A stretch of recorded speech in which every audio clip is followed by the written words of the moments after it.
The competitive environment for the global defense industry is not just evolving, but is undergoing a period of remarkable transformation.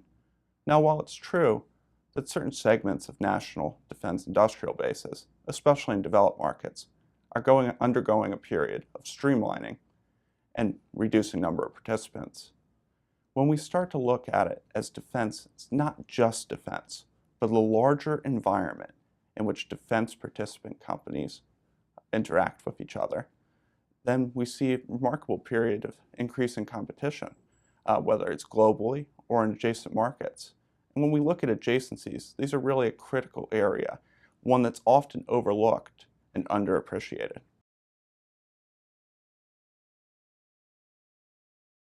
Some of the challenges that we've seen industry experience are, first, we've seen issues around decentralized markets and then timing of expectations.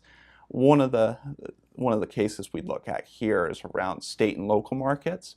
And for providers who are used to dealing with a centralized customer, like defense markets, moving into those state and local markets could be difficult to know when the results of efforts may bear fruit. A second area is around customer buy-in, both from new customers and existing ones. And this is important in the defense environment because defense organizations are often very concerned with security of supply to make sure that they have the right capabilities in times of national security needs.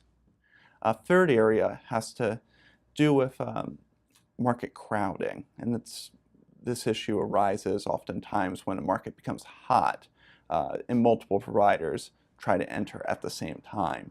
This could often be an issue around getting the right information at the right time. Now, looking across these different challenges and others, two main root causes come out around strategic alignment and potential overstretch issues. And maintaining strategic alignment and keeping the company from overstretching, making sure that resources are aligned, is something that we see often drawn out by C-suite and senior executives through various forums, including earnings calls, as real key ways to avoiding some of the challenges and pitfalls that adjacencies may bring. Some strategic approaches to addressing adjacency challenges based on trends we've seen in the market might include, first, creating market buzz to cut through some of the market noise that may be there when you enter adjacencies. Now, this can comprise a wide range of different options. One option is to adopt a new brand strategy or a modified brand strategy. And this is certainly something that we've seen in the market over the last few years as defense industry has sought to reportray itself as not just a provider of national industrial bases, but provider of global industrial bases and adjacent markets. A second area that we look at as a potential option is around unlocking the power of available information and knowledge. Many defense companies, through their wide-ranging experience and past acquisitions, have acquired and possess a wide and expansive amount of information and knowledge workflows.